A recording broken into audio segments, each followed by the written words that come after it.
Okay, well, welcome everybody to the 2022 annual meeting of the EPA Alumni Association.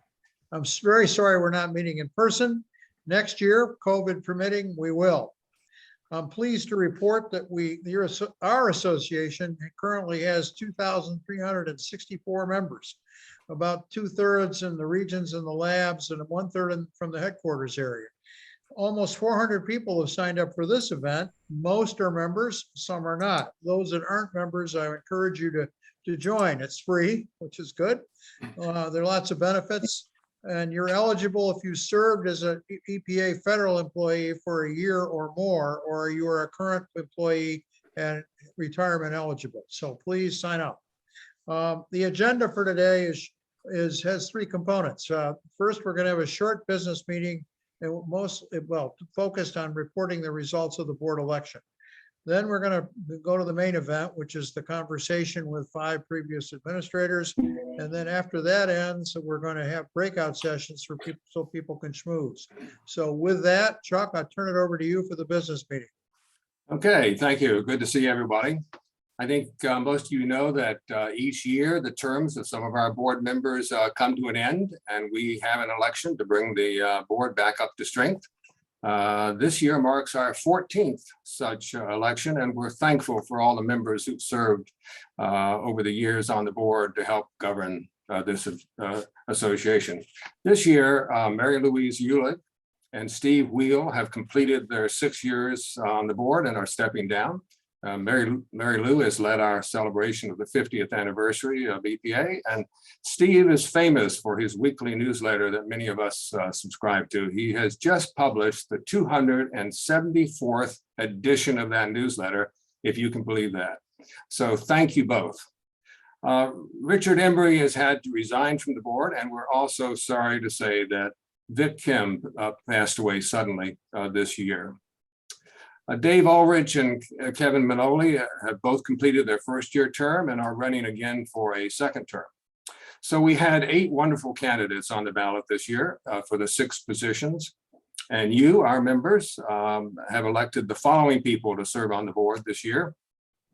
Bruce Diamond, Dorothy Patton, Cindy Singletary, Mike Stahl, and then Dave Ulrich and Kevin Manoli were re-elected for a second term, and they will be joining their colleagues who are already on the board, who are Derry Allen, John Armstead, John Bachman, Candy Broussard, Sam Coleman, Carl Edlin, Penny Finner-Crisp, Lydia Wegman, and Louise Wise. And then there are a few others who are ex officio because of the office they now hold, or because they're a past president.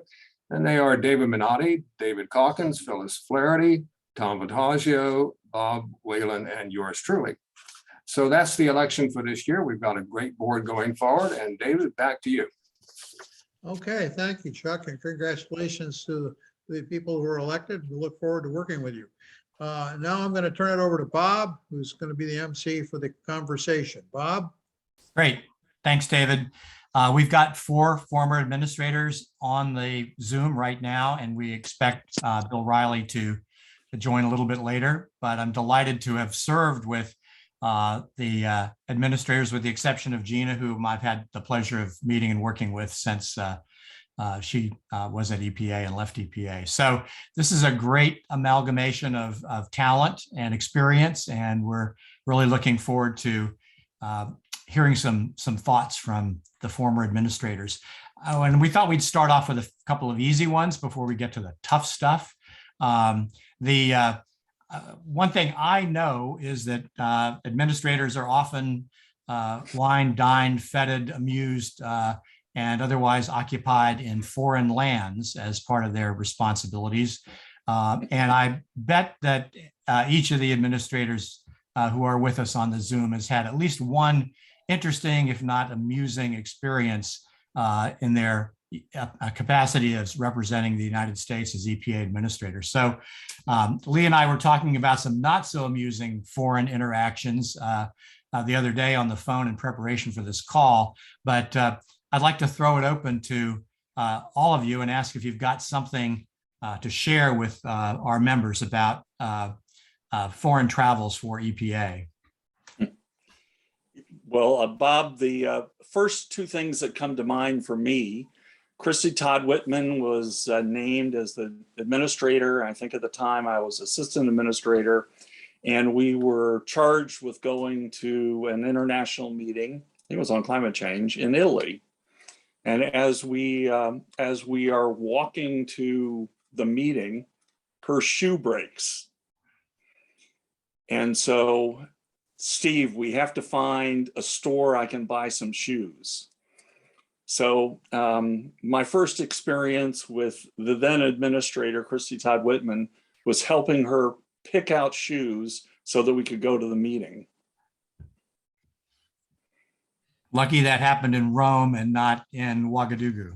Exactly. How about you, I'll share Lee? one. Oh, go ahead, Carol. I just say, hi, I'm Carol Browner. 25 years later. Nice to see everybody. So I have a lot of favorite stories, but among them is when we they created a G8 environment section. So when the G8 foreign ministers would meet, the treasury secretaries, et cetera.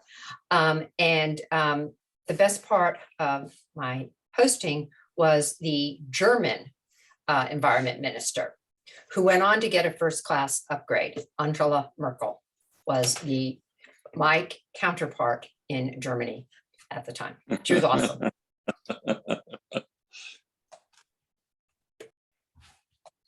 I'll jump in. I had an interesting experience. 1985, led a delegation to the Soviet Union. We were doing our biannual review of the joint projects we had with the Soviet Union, the height of the Cold War. As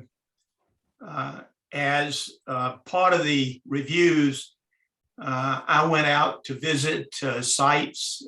One of the sites I visited was the wastewater treatment plant for the city of Moscow, one of the large plants they had.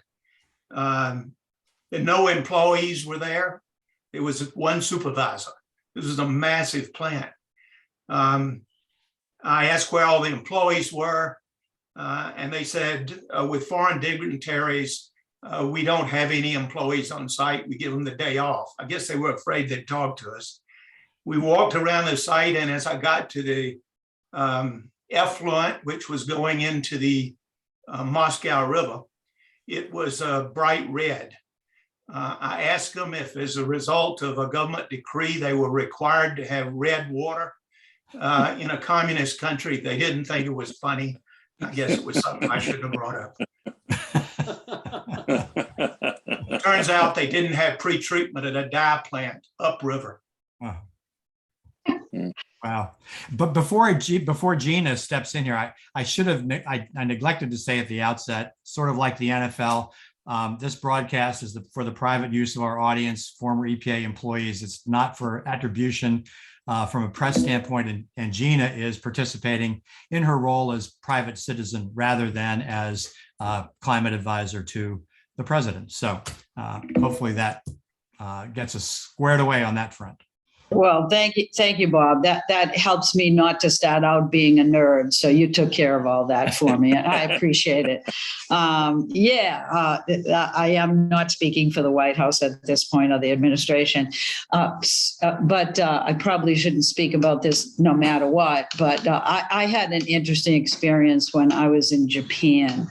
I flew over to Japan to do some work on the Fukushima incident, which I'm sure we can all remember. But I also flew there once to spend a bit more time working on a number of things there. And one of the great occasions I had was Carolyn Kennedy was the ambassador, and she had person working for her that helped bring us around the country.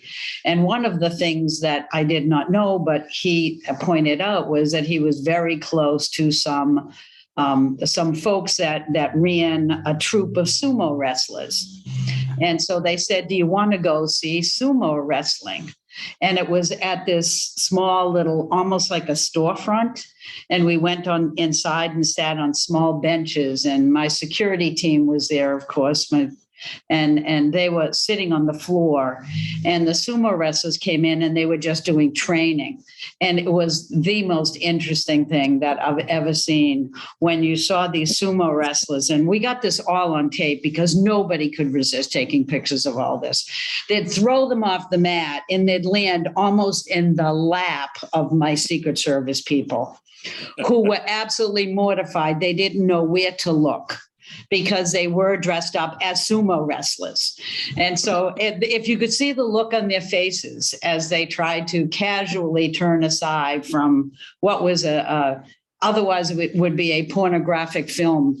It was an amazingly fun experience, but it was so amazing to see those wrestlers and how strong and clever and ridiculously trained they were. It was an amazing experience. I loved every minute of it, as did the Secret Service. That's great. That's great, Gina. Anybody have anything else you want to add on this challenging question I've posed? I will say my first trip to China as part of the then President's Strategic Economic Dialogue Group in China, I was asked to do an interview with CNN International in Beijing on air quality.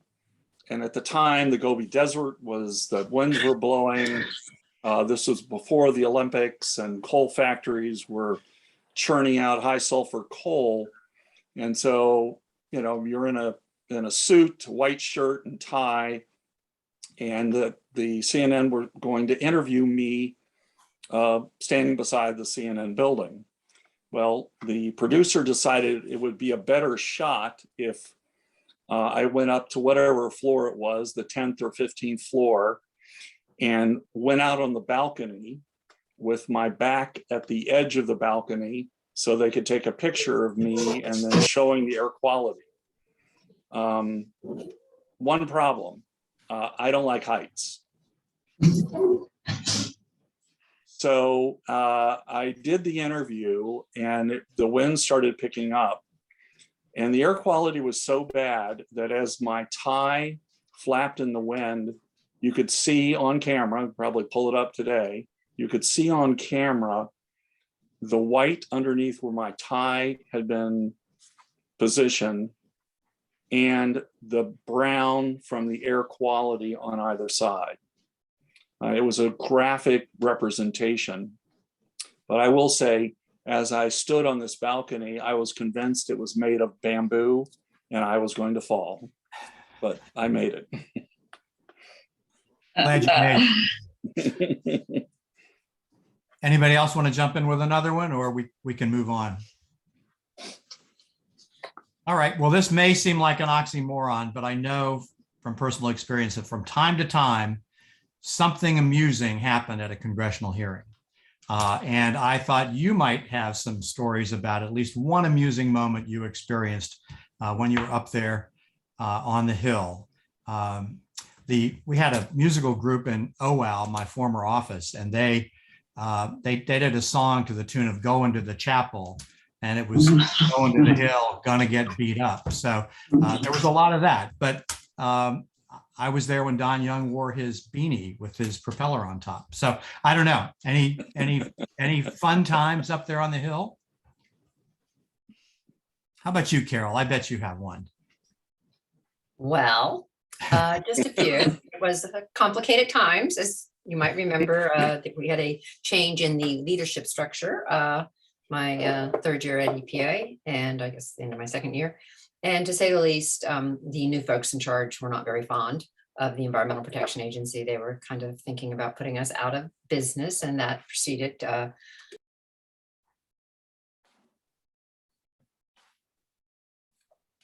Oops.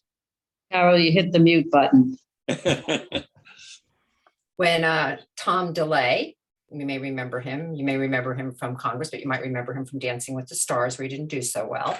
But he accused me quite vociferously of doing work on climate change. And I was, no, we're not. We're doing science, but we're not regulating it. And we went back and forth for a while. And eventually I said, the words don't even appear in the 1990 Clean Air Act, so I'm not sure we have authority.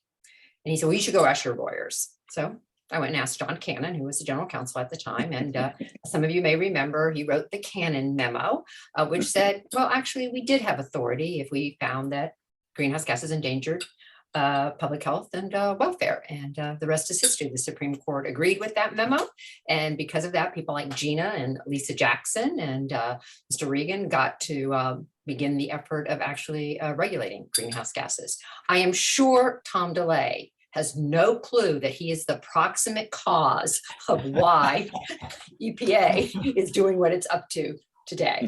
But that was one of the better hearings. There was the hearing where he threw the Constitution at me, wanted to know if I'd ever read it, pulled it out of his pocket and launched it at me. And I think it was Elliot Laws who reminded me recently the people behind me were ducking for fear they were about to get nailed, but I managed to catch it.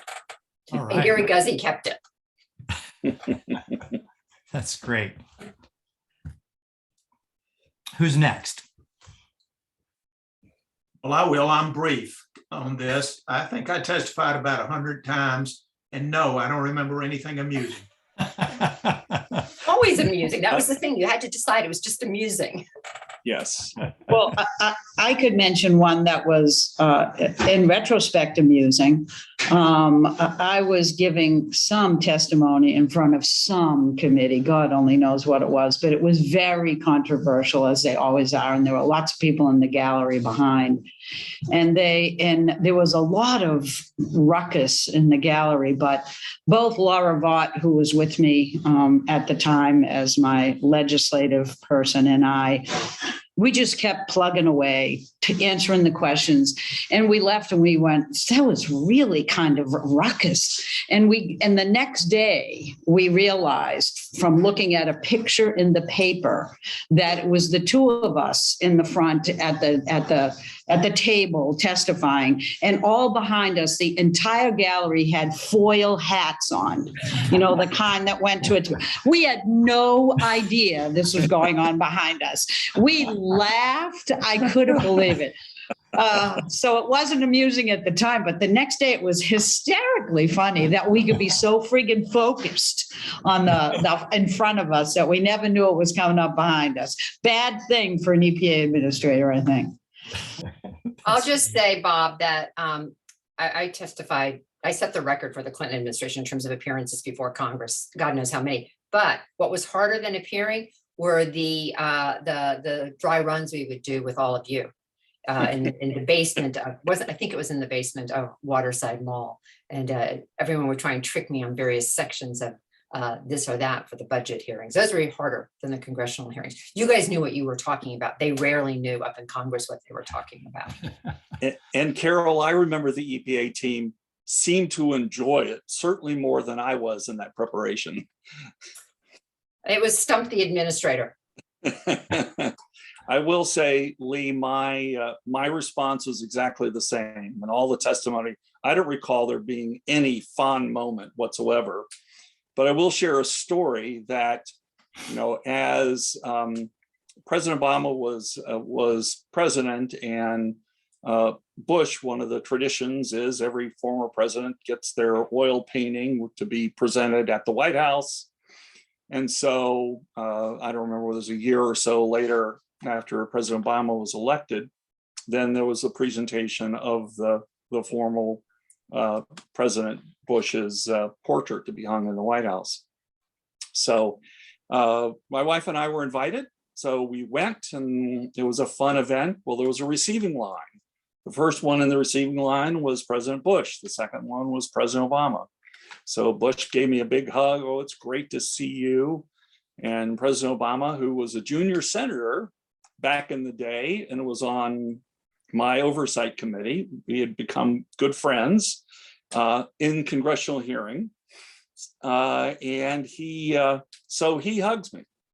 And so then we're standing there, the three of us, me with two current president and former president. And President Obama says, Steve, the last time I remember seeing you was at a hearing.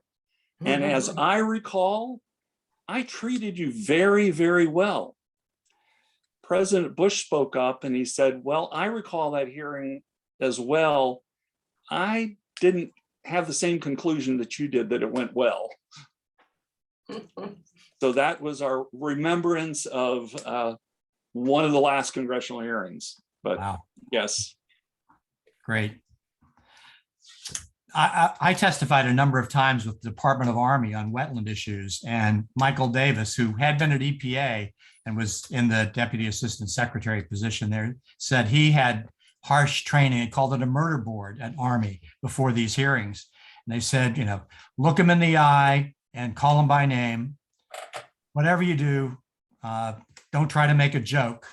And by all means, don't blurt out the truth. So I don't think that was the training we had at EPA, but I thought that was pretty good. So we'll switch gears and get a little more serious now. Of course, EPA, after having had some lean times recently, has gotten significant additional resources in the bipartisan infrastructure bill and is hiring up. And there's a lot of attrition to be made up for. The agency is backfilling on. I'm wondering what advice you would give to a new employee first entering the agency at this time in history. Bob, I would be, and I would encourage with great rigor the opportunity for a new employee to really make a difference to protect public health and the environment. I mean, as I look at those that are with me, I work for Carol. She was my administrator. Lee Thomas was my administrator. Bill Reilly was my administrator. And regardless of political persuasion, and again, what side of the aisle you sat on, in the end, we were all doing all that we could to make a difference. And I think as a new employee, what a great opportunity. And, one of those new employees has the opportunity to be administrator. Excellent, Steve. Can I just say that I think the thing that I would say to them first is to thank their lucky stars. Because speaking as somebody who's had 8 years at EPA, it was an incredibly invigorating, challenging, and literally a wonderful experience. It was, to me, a capstone of what it means to serve the public. It was hard, but it was the best team of people I could ever have imagined. And so I'd tell them to be grateful, and then to do the things you need to do right away is to just listen and learn. Because there's a rich history both outside and inside the agency to draw from that can make your career there quite a stellar experience. So they're lucky, really lucky. I would thank them for choosing public service. It is not something that enough people choose today. So in line with what Gina said, it's an honor. And I would encourage them to ask a lot of questions and to challenge assumptions. The best people who worked for me were the people who challenged me, who said, why are you thinking that?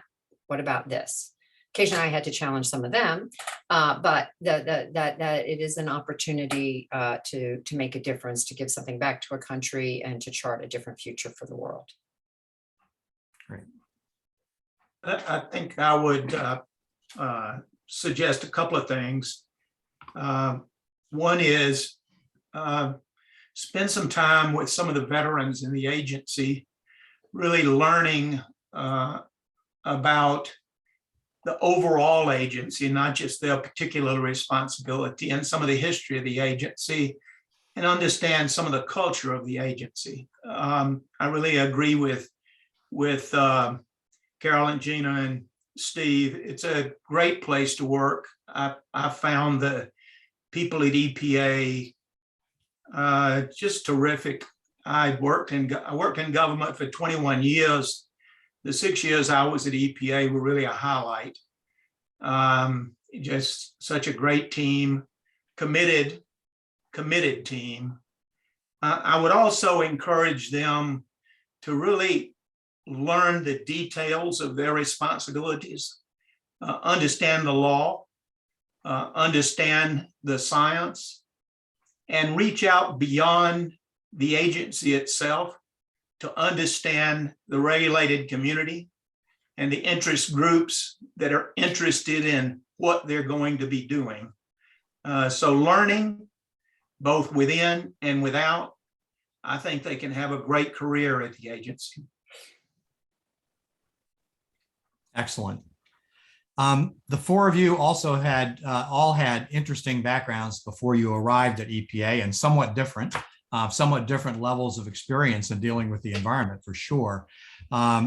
What was the thing that surprised you most when you arrived at the agency and were vested with this awesome responsibility to run the place? The ridiculous elevator to the top floor.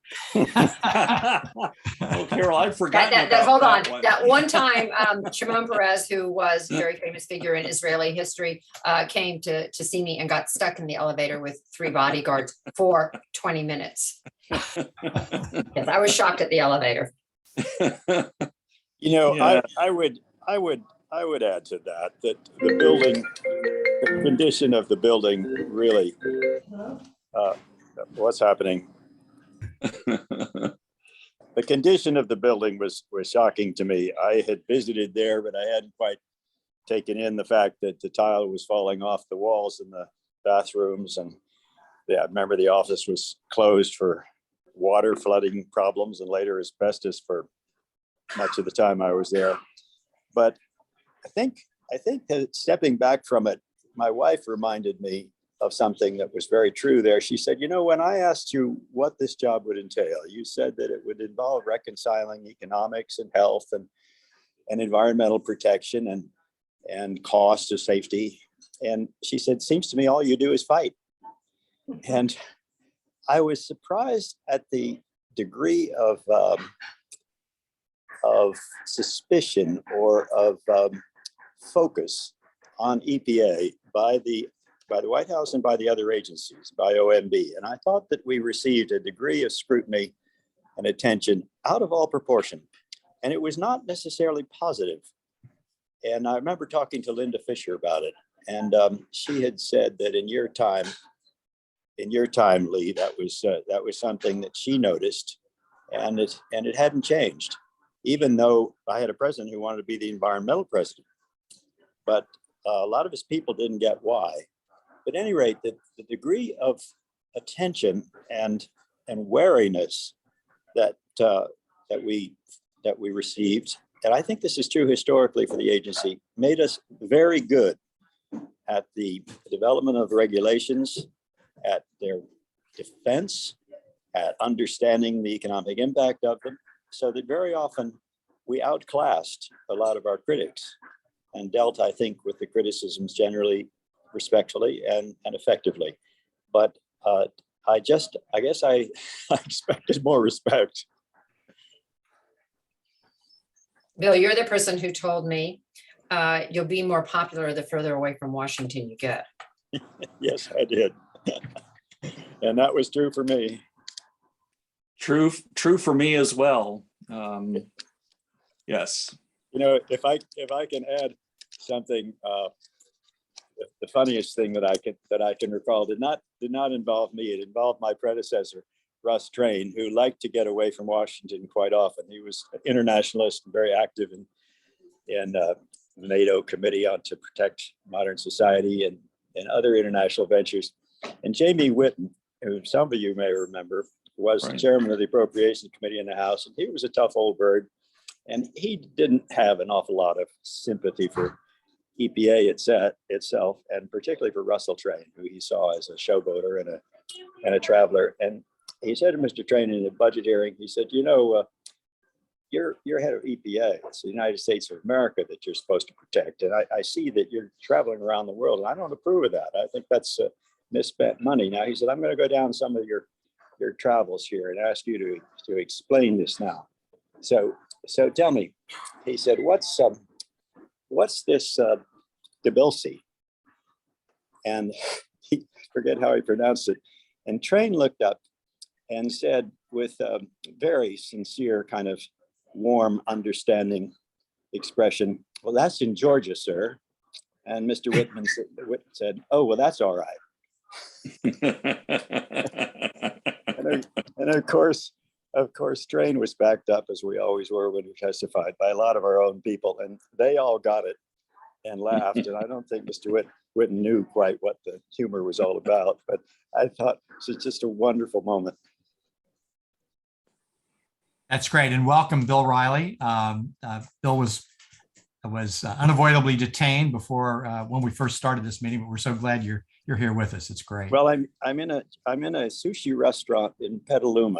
I pulled off. I wasn't going to make it back in time, so I just pulled off the road, and literally, I've just finished a sashimi platter.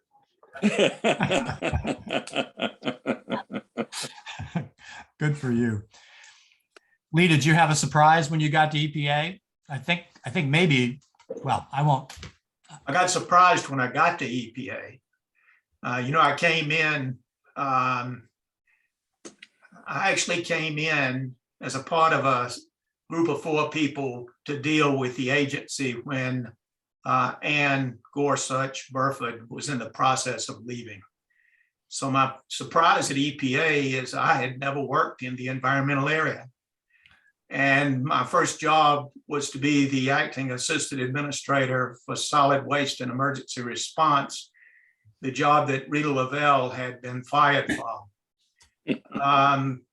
And I remember my secretary, Kathy Greenwood, the first day I was there, wonderful, wonderful woman. She said, now, Mr. Thomas, you're going to get phone calls from various people, some of whom I don't want you to speak with, so I'm going to tell them you're not here. I said, all right, Kathy, I need a lot of guidance. And so I appreciate that. That's great. So Bob, two observations. Of course, I had been at EPA 20 plus years. And so felt like I knew EPA.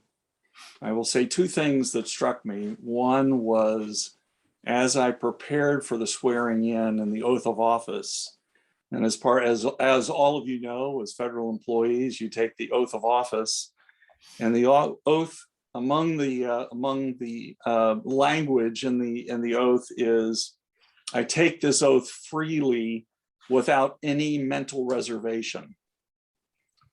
And as I thought about without any mental reservation, here is an agency with, close to an $8 billion budget and close to 18,000 people, and knowing the agency well, but knowing the huge challenges.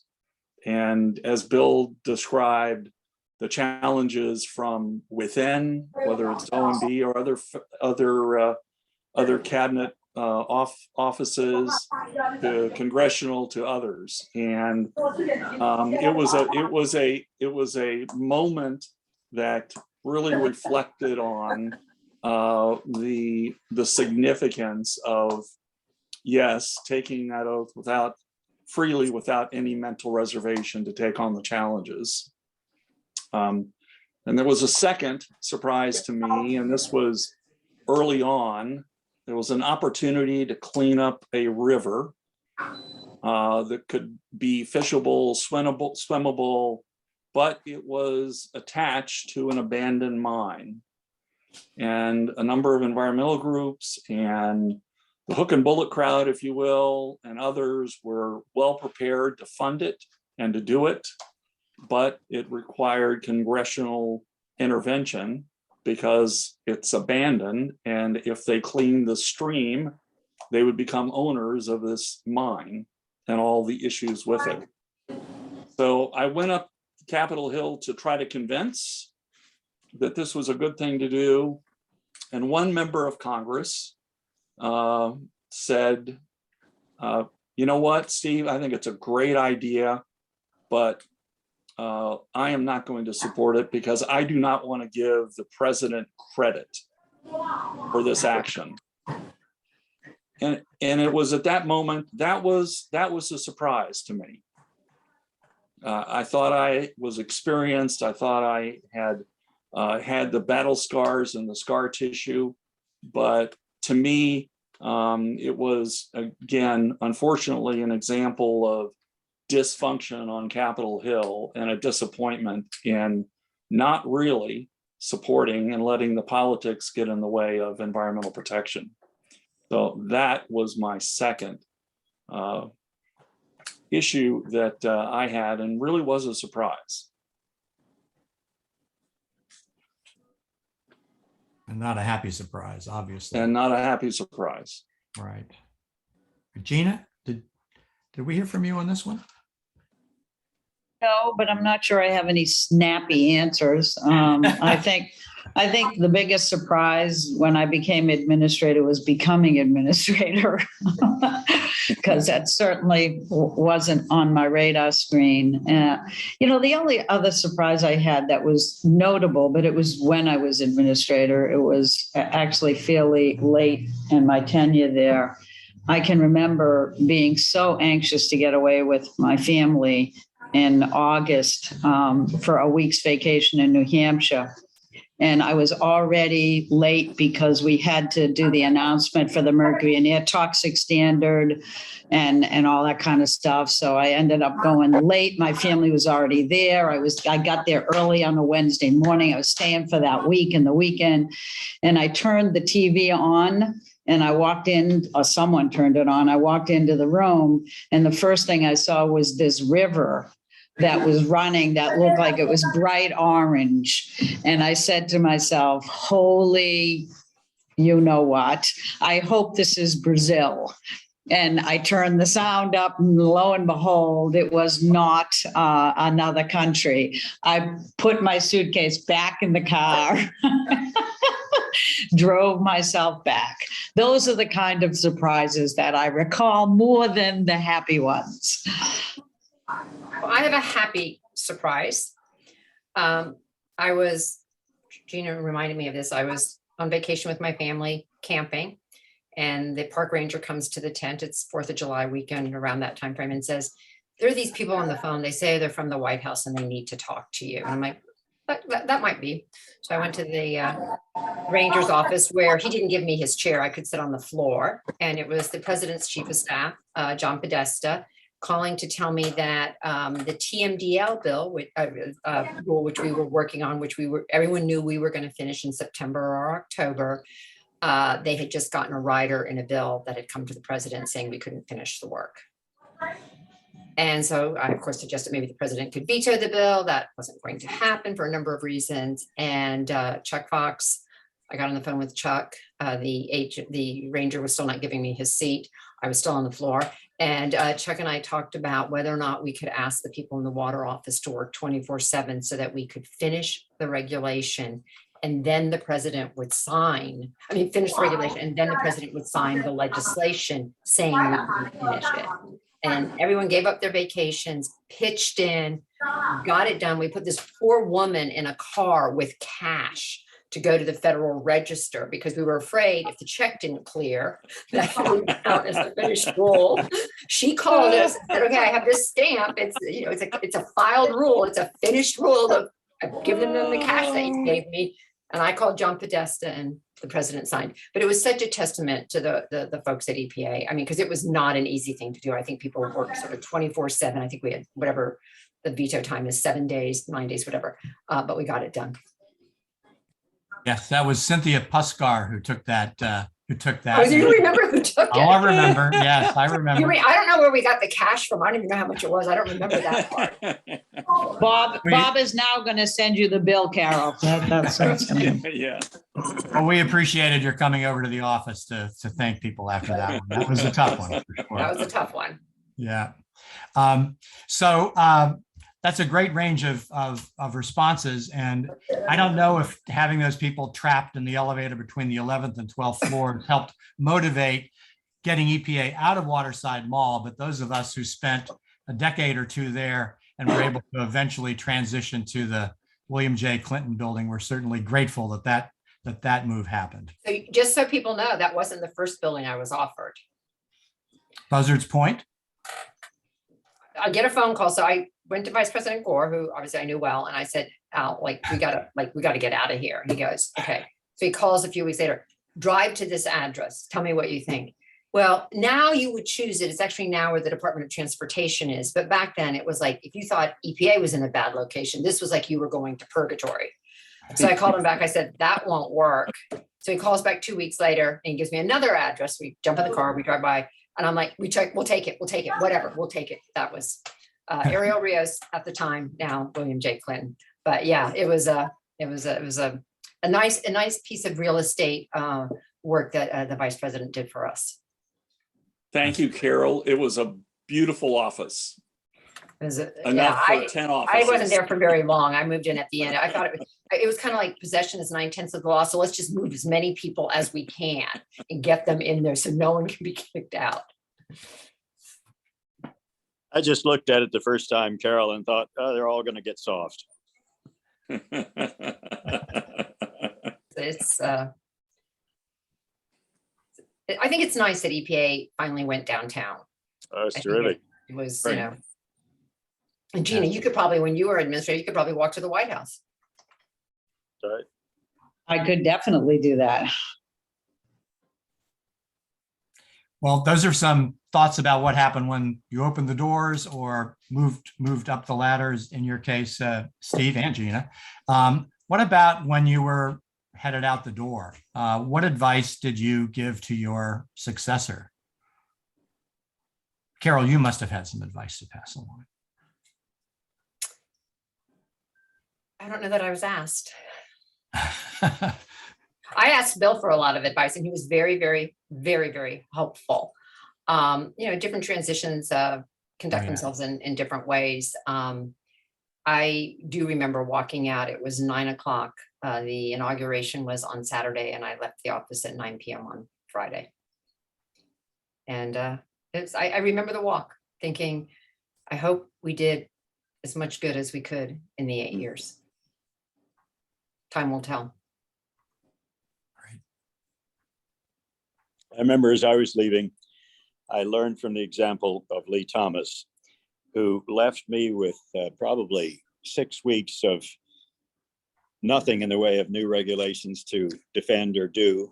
He really cleaned it up and prepared for somebody who was not experienced in the job. And so when I was leaving office, I recall the last thing I did was I had 3 supermarket baskets of regulations that I signed, and tried to do the same thing for Carol that Lee had done for me. I thought it was a very considerate tradition.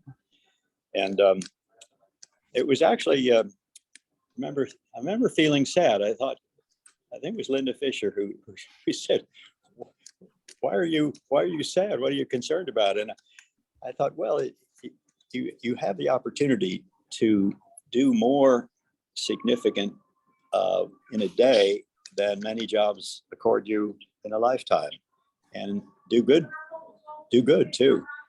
And so giving that up is a poignant thing. But it also, in coming back to what one says to new employees, is that it happens to be public service, which itself is a distinction and an honor, but it's public service on behalf of some things that really matter in a way that many of the agencies of the government, well, it's not that they don't matter, that they matter less. Confronting the climate crisis, dealing with health issues and environment, air and water. That is a real privilege, to be able to spend your life doing something like that. And it's something you will want to talk about to your children and to your grandchildren.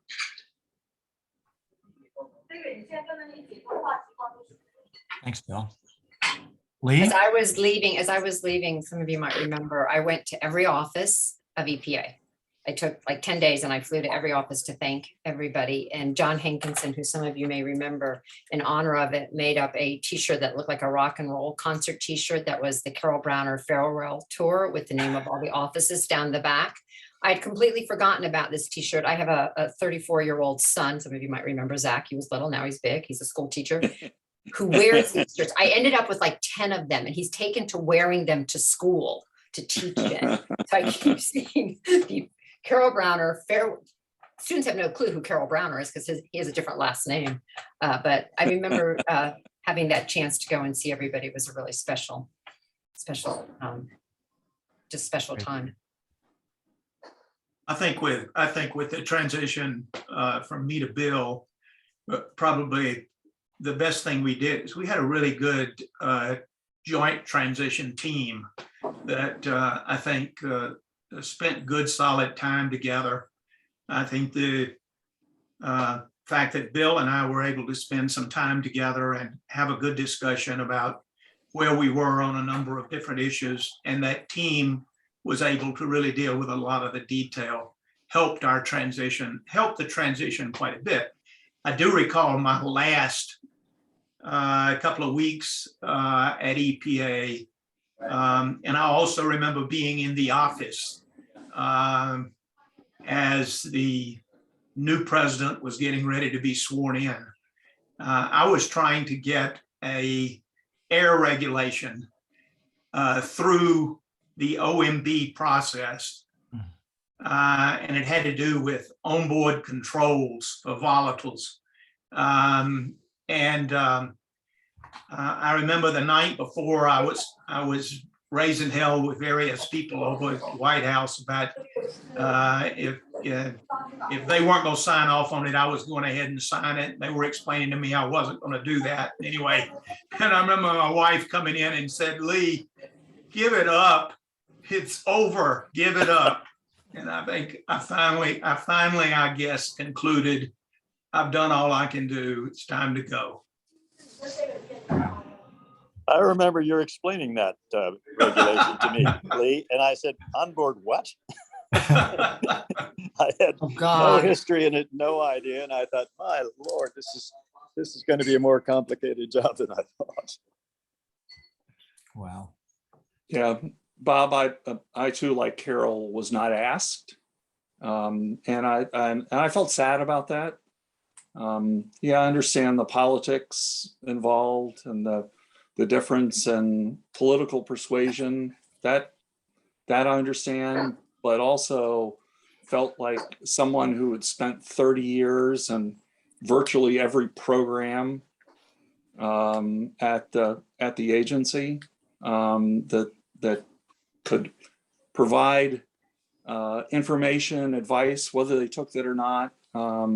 So to me, that is a missing piece that I would encourage all future administrators to put the partisan politics aside and reach out. And I too, Lee, had an experience. I was the one dealing first with climate change and whether or not it was going to be considered, the Supreme Court had made a decision, a lot of controversy. And I was convinced that there was an issue. And so I had our team put together an advance notice of proposed rulemaking to control climate change. If you go back and look at it, the backstory is that during the OMB review, every cabinet department and OMB objected. And so I went to the president and said, I'm convinced, and this is the necessary step to prepare the next administration to do their job. And so I told the president that what I was going to do is I was going to take the correspondence from each of the cabinet departments and put it in the preamble, but I was going to sign it and issue the advance notice of proposed rulemaking regulation. And I did. And I to this day appreciate the president supporting me over the objection of every single department, including OMB. And, in hindsight, I knew it then and certainly know it now. It was certainly the right thing to do, and hope that, it helped the Ginas and others as look to the future of addressing this problem. But it was a dark time when you have every department against you in doing what you believe really was the right thing. Same thing was true in the George H.W. Bush administration. Not a single support. in any of the other departments. And the same thing was true in the Clinton administration. Is that true? Well, Every single cabinet official at that level opposed the ozone and PM standards. Every single one. And I had to meet with the president and he supported me at the end of the day. And, you know, off we went to the Supreme Court and et cetera, et cetera. Yeah. We Yeah. won. But yeah. Well, I was fortunate in dealing with the ozone issue. And that is because the State Department did support me. And between EPA and the State Department, with some really bruising cabinet meetings, and I've still got the scars to prove it, we prevailed on that. And the president absolutely supported us as we went to Montreal. And we had the strongest charter. I felt I had the strongest charter of anybody there. But I also was very fortunate to have the State Department behind me. you were, Lee, and you called me and we talked about it. And you said you haven't got the State Department with you. And they had managed to stay out of the news on that account. And I remember asking you how you could tell. And you explained that you had the support. And Yeah. And Secretary Baker wouldn't touch it. And the State Department represented at four major meetings on climate and obstructed every one, or all of our allies who wanted to make a specific reduction commitment of 10 or 20%. And the State Department wasn't having any of it. Yeah, I was very fortunate. George Schultz was 100% there. Interesting. Can I just add that, you know, and back into the question of what advice did you provide to your successor? You know, I'll have to rely on the memory of Stan Myberg, who is so much better than I have ever had as a memory. But all I know is that the transition was not a robust transition. As you might guess, I was handing over the reins to Scott Pruitt when we had a huge transition team of 2 people came for a day and a half to sit in a room and called people in and left and never came back. So apparently Stan or somebody frightened them away. I'm not sure who. No, I can't claim on that one, but I will say that it was I went through a lot of transition files at EPA, and that one was absolutely the most weird experience. That they would talk to a few people, but basically it was clear they were not ready. And I think the performance of the subsequent administration sort of showed that they were not ready, but they really did not. They kind of wanted to keep myself and Gina pretty much at arm's length. So they were not looking for advice. I'm not sure we would have had a hearty bunch to give them, but I do remember I did write a letter. I just don't remember what it said. I wrote a letter. But I do remember, Gina, they had a meeting at the White House where they had all the incoming cabinet secretaries, and I recall that you were not all that eager to go, so you sent me, because that's what Exactly. So that was my one-time meeting Scott Pruitt before then. It was a funny experience. God bless Stan. Thank you. Well, shifting gears a little bit and thinking about the future, we all know what the big headlines are, and we'll talk about climate in a few minutes, but you each had an appreciation for the full breadth of issues that EPA had to deal with, and their myriad issues, a lot of challenges. And of course, then there are all the things that the public thinks EPA does, like protecting marine mammals and things that we don't do. But what do you see? I mean, you've stayed connected to these issues in your role since you've left EPA. What do you see as kind of the least talked about challenges that still need to be addressed that EPA should be dealing with now? And how do you, and if you have one or two of those, what do you think should be done to move it up on the agenda? Well, let me be the first instead of the last for a change. Can I just mention, I think it's a constant battle to have as many rules as we do and to have the number of staff that we really need to make sure those rules are being followed. I mean, consistently, the enforcement and compliance team has been withered away. And I think one of the most interesting both opportunities and challenges is to figure out how you do enforcement and compliance different. I think there's technologies now that allow incredible opportunities. I think a lot of the work that Cynthia Giles has been doing and showing has shown that we're just not where we need to be, but also that there's creative ways of doing rulemaking that are self-enforcing. There's ways that you can really change that dynamic to take advantage of the opportunities of today. And I think the agency needs to embrace that wholeheartedly. I agree, Gina. I just think that there's, you did some, we started to do some, more white collar type investigations, looking across entire sectors, but I think there's so much more the agency can do today.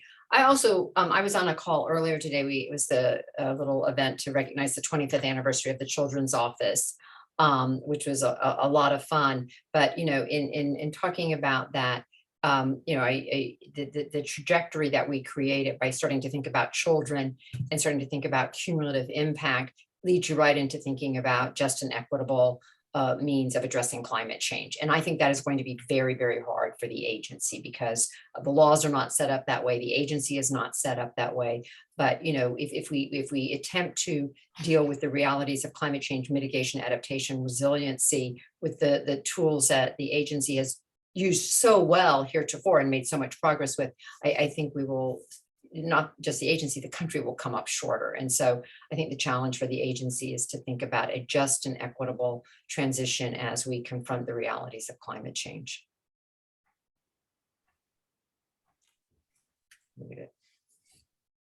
Bill, you're I have on the mute. sense that there's a very serious deficiency in terms of attention generally to problems in rural areas. And there is both an estrangement in those areas and a sense that the country isn't working for them in many ways. And I think about the areas along the Mexican border, the colonias, which have really rotten water and very little sanitation, or in the native reservations, the Mojave Reservation, and some of the others where they were told to wash their hands. They had the highest incidence of COVID in the country, and 50% of the households had no water, no running water.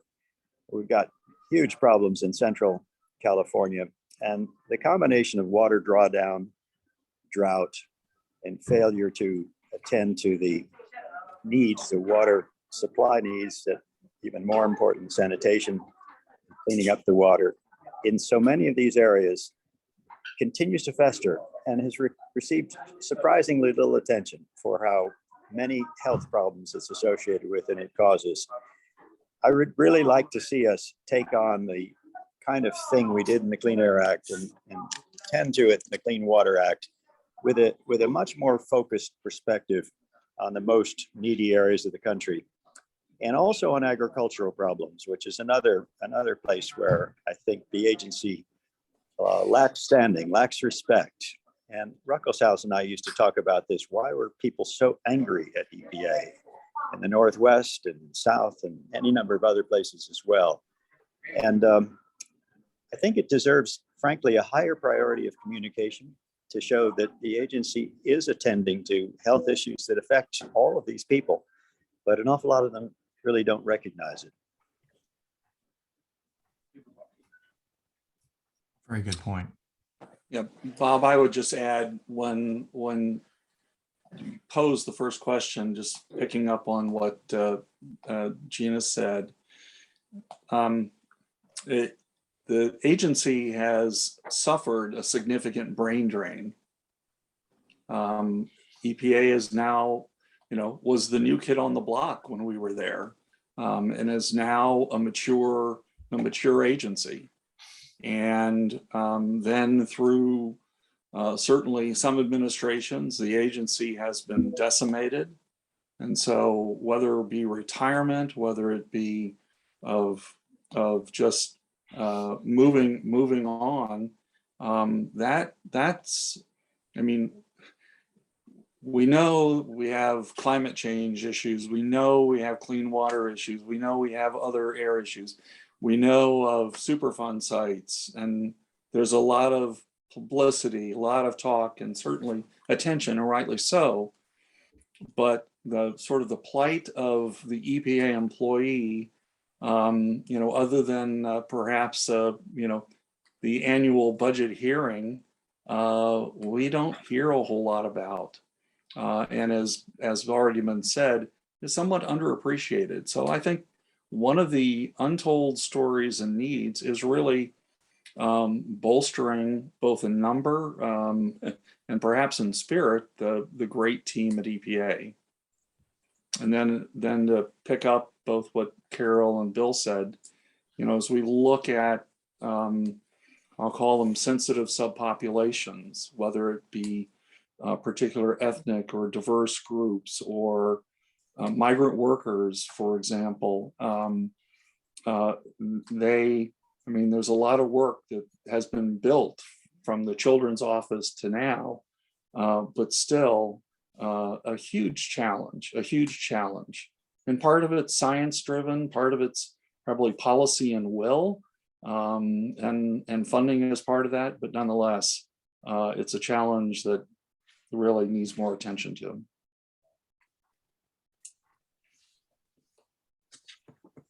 I really agree with a lot of what was just said.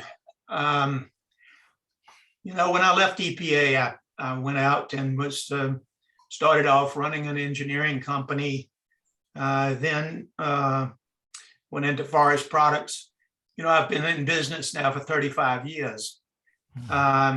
In all kind of industry that both impacts the environment and is impacted by the environment. One of the things that has impressed me during that period of time is that I don't think there is as much opportunity for collaboration as there could be between what government, and in this case, EPA, is doing and what the public thinks and wants the agency to do. And by the public, I'm talking about a broad group, including the regulated community. I've often thought that if we articulated better what our goals were and our plans for reaching them, and some of the consequences of not reaching them, both in terms of consequences for the regulated community, consequences for the environment, consequences for the public, and articulated them better and provided opportunity for more of a,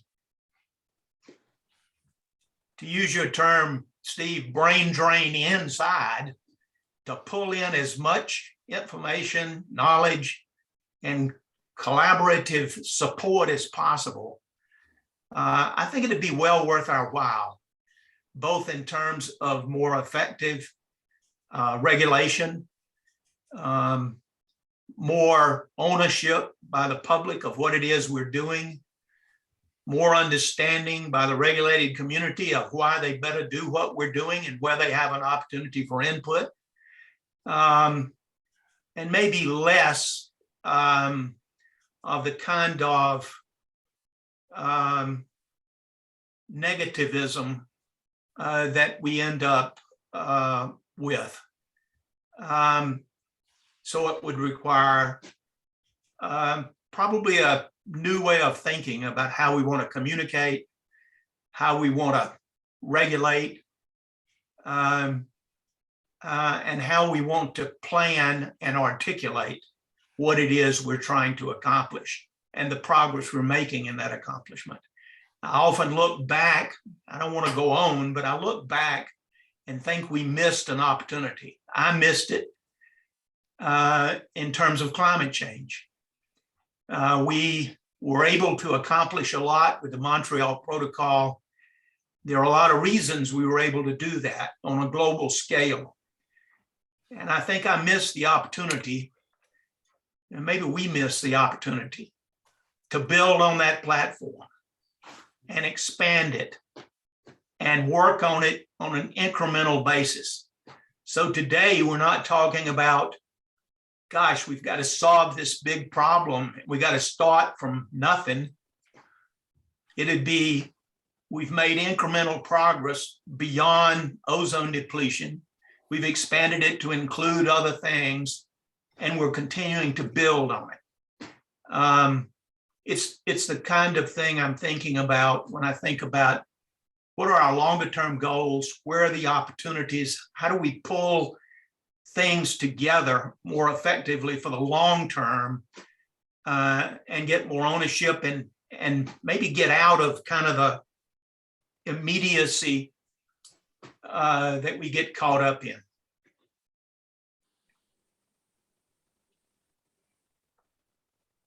Bill, Bill, you're your muted. mic. There you go. Hey, Bill, you're on mute. In my time, Lee, I was going to say, you shouldn't beat yourself up over that, or EPA either. In my time, the Montreal Protocol was used by a significant coterie of people within the administration as an exemplar of what we absolutely did not want to build on, that we did not want to see climate change become. And the anxiety that they had was that there was going to be some shared sense of economic responsibility and aid to other countries and all of that. And so there was a lot of opposition, but from your point of view or mine and that of everybody on this call, EPA was on the right side of this issue all along. It may have been a communication issue, but substantively, I think the policy was understood, and to the extent the agency was allowed to, I think it played the right role.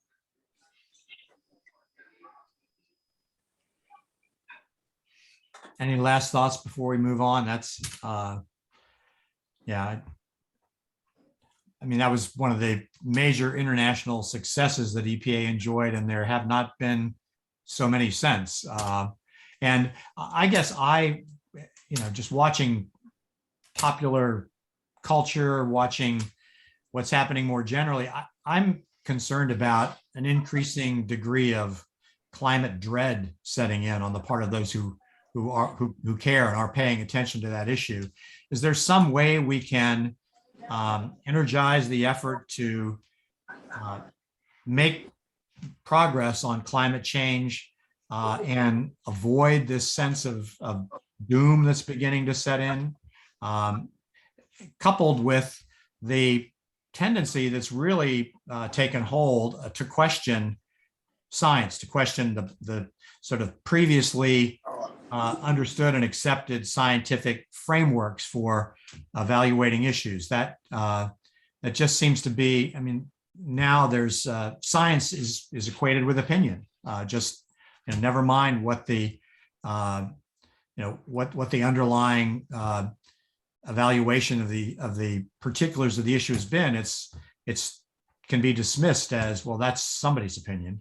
How do we, what's the way forward on this that can allow us to make some progress? Strikes me there are sort of two things at a very high level. One is it would be helpful if the American people understood what science is and what the scientific process is. I remember one time a member of Congress, I think it was on the ozone and PM, very, very smugly saying to me, but I found out that Harvard's still studying the impacts of fine particles.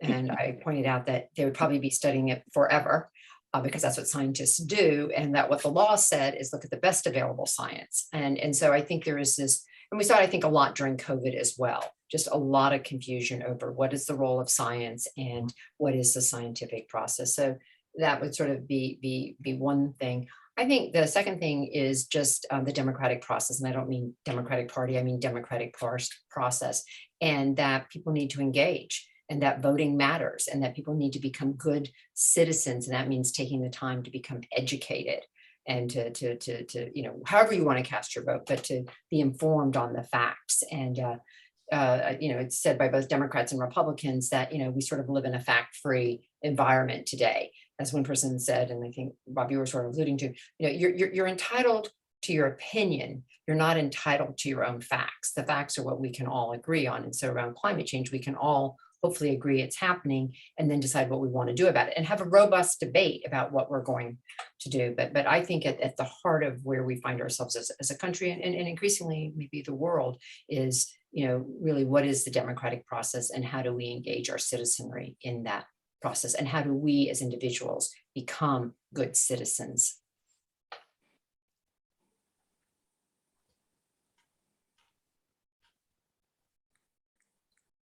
Other thoughts?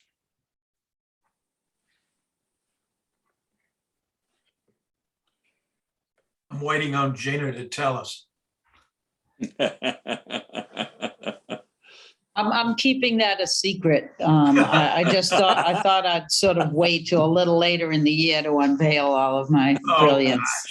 Gosh.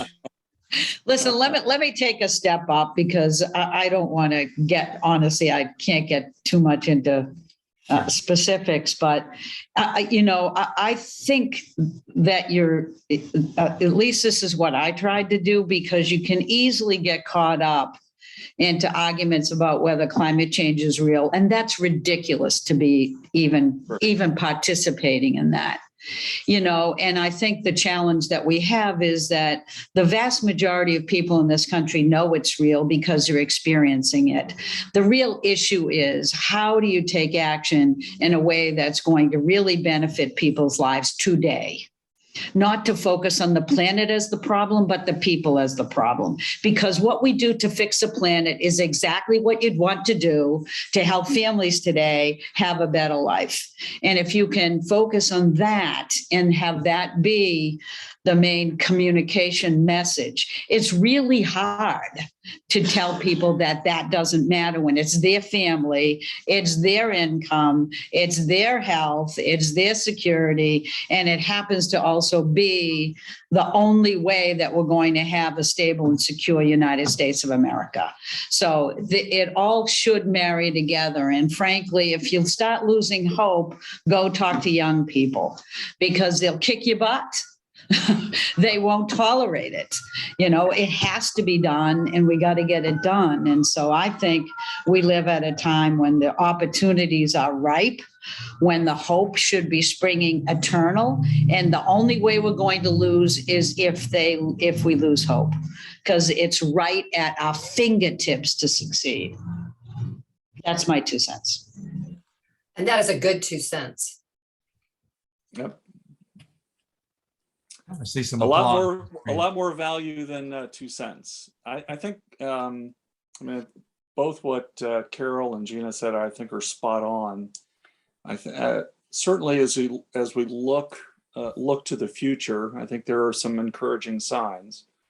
And one of those encouraging signs is whether it's the Securities and Exchange Commission, the New York Stock Exchange, those companies that are rated and ranked and public companies now being required to report on ESG and climate action.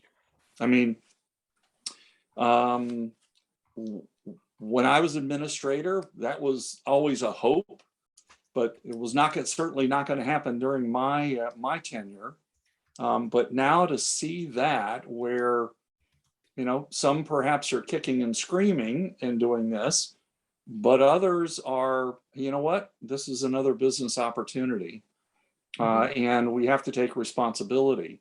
And by the way, shareholders, consumers, that's what they want.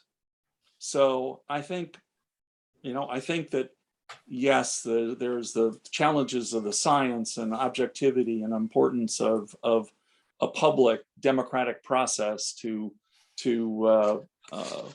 adjudicate those issues.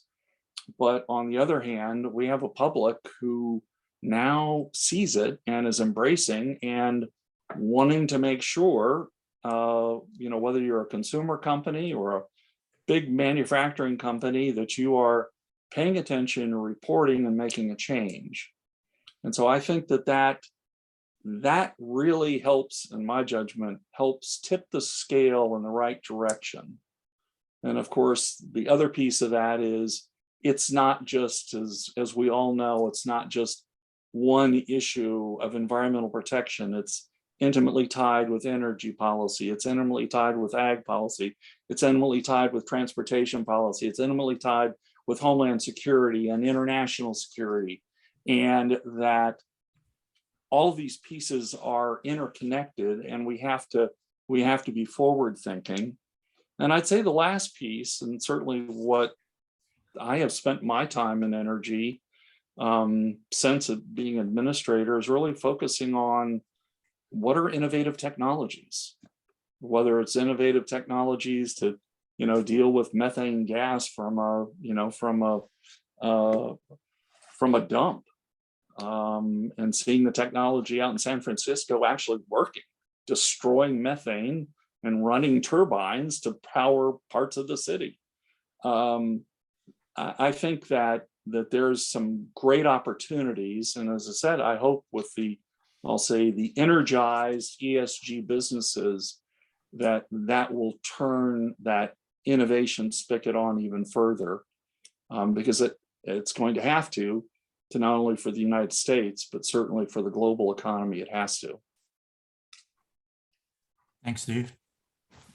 Well, I really agree with that. I think some of what's happened in the last couple of years, as far as business is concerned, and particularly the financing of business, is pretty dramatic in terms of beginning to have companies turn inward and take a hard look, not only at what shareholders want, but where the opportunities may be. And we're seeing some changes as a result of that. Gina, I think to the point you make, you're absolutely correct. I think the challenge that I see there, though, is how do you go from this is going to be good for you as an individual to how do I put together an overall legislative approach or regulatory approach to do what it is that is going to be good for you as an individual.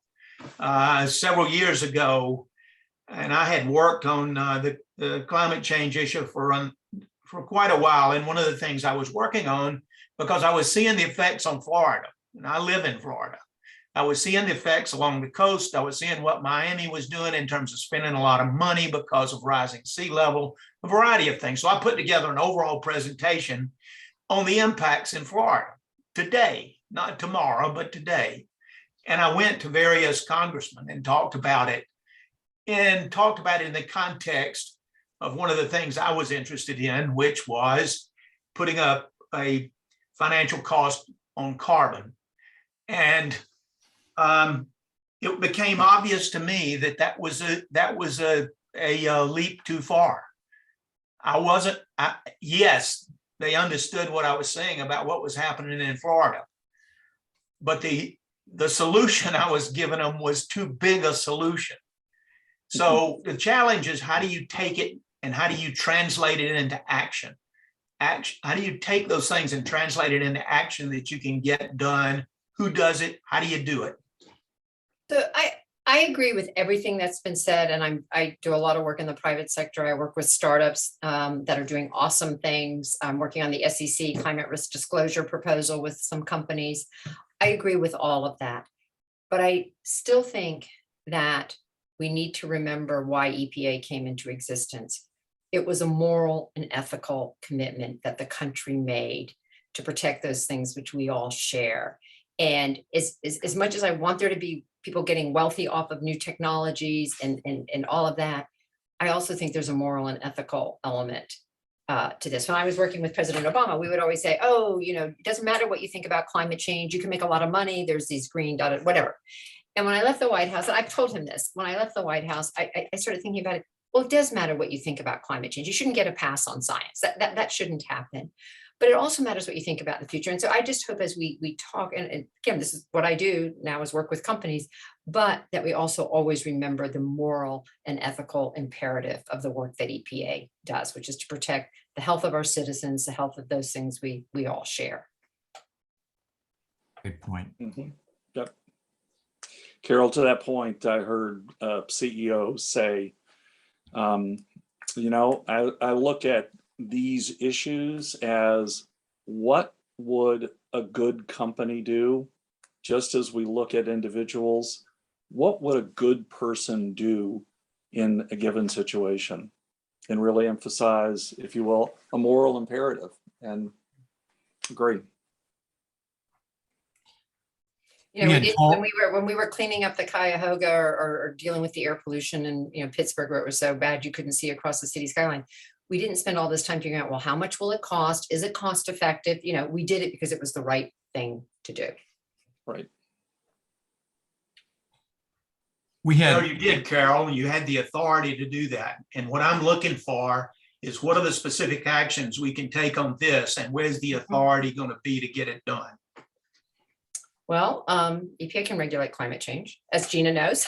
Gina was all about that. Gina's still thinking about that. I mean, I think that we face additional challenges today that we didn't face in the early days of EPA. It's gotten, obviously it's partisan, it's harder. But this call today shows that Democrats and Republicans can work on the same issues, and we've all worked on the same issues during our tenure at EPA. I'm going to need to go, so I just want to, Bob, if I could say goodbye and thank you, Bob, for organizing everybody. You have been so patient with all of us. It has taken a tremendous number of emails and texts to keep us all kind of moving. But also, I've been able to scroll through the screens, and I've gotten some people following the chat. There's some very nice notes, and just to all of you, it's so nice to see so many familiar faces, and I hope everyone is well and is enjoying. I guess you're all retired because you're part of this group. I hope you're enjoying your retirement, and that you can look back on your EPA tenure and like we did today, remember the fun times, remember the good times, and be proud of what you did. There's a lot to be proud of. So thank you guys so much for the opportunity to be here. I apologize for having to jump. Thanks, thank Carol. you, Carol. Thanks. Good to see you, Carol. Thanks, Carol. We had suggested to participants ahead of time that we might be able to take a few questions from the larger group, from the chat. And I've not been faithful about scrolling through that, although I have been looking at it recently. I think maybe Beth or Chuck or David might have picked out a couple of nuggets from earlier in our conversation, though I did see former AA for Research and Development, Noreen Noonan, weighed in on some of these climate-related issues, saying, isn't it an amazing tipping point that the most popular pickup truck in America, the F-150, is about to be an electric vehicle? You don't have to be somebody who's in love with the Tesla model to be able to enjoy an electric vehicle, low carbon means of transportation and moving goods.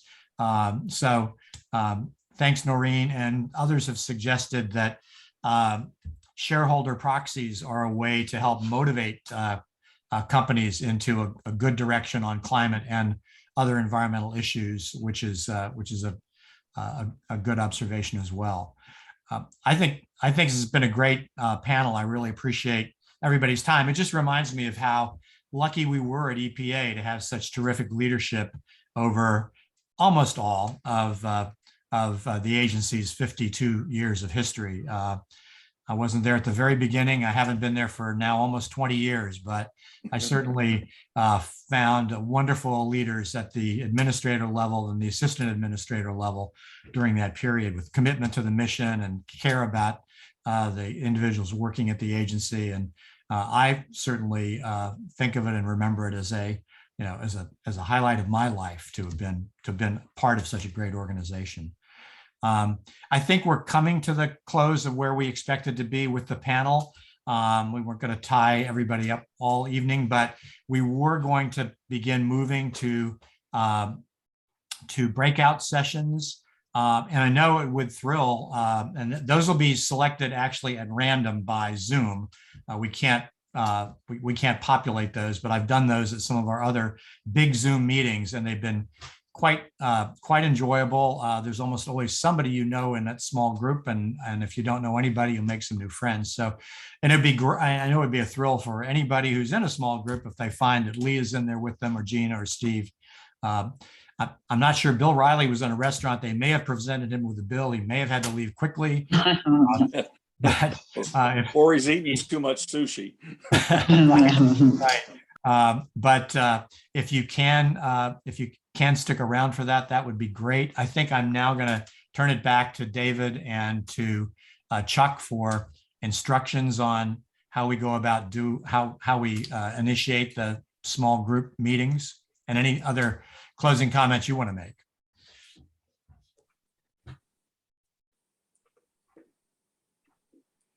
Well, this is Chuck. We are going to go to breakout rooms in about 1 minute now. So I hope all of you can stick around. But if not, thanks for coming. We've had a great group today. We have indeed. Our thanks from all of us to the former administrators who participated in this very interesting conversation. And I hope many of us will be able to stick around for the breakout groups and do a little schmoozing.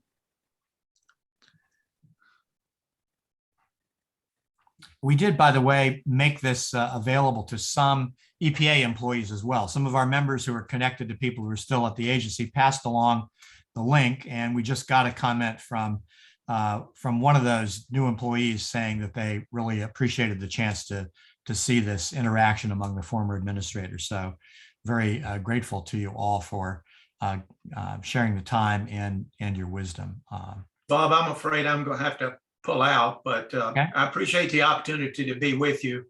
And well wishes to all of my former colleagues. I've had a chance to interact with some of you every once in a while, like Stan Meyerberg and others.